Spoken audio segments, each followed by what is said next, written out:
রব্বুল আলামিন, পৃথিবীর কোনো মানুষ আমার গুনাহ সম্পর্কে জানে না, তুমি আমার গুনাহ সম্পর্কে জানো।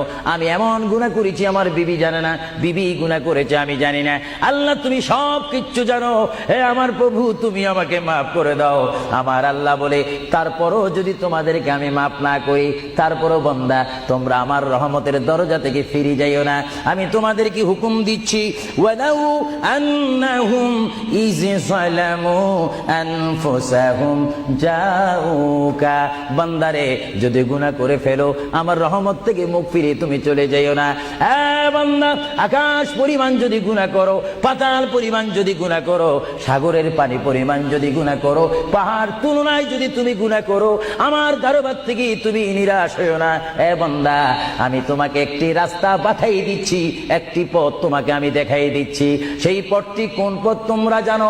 ওয়ালাউ আন্নাহুম ইয যালামু আনফুসাহুম জাউকা, বান্দারে যখন তোমরা বরবাদ হয়ে যাবে তখন তোমাদেরকে একটা পথ আমি তোমাদেরকে দেখাই দিলাম, সেই পথটির নাম হচ্ছে আমার রাসূলের মদিনা। জুড়ে বলেন।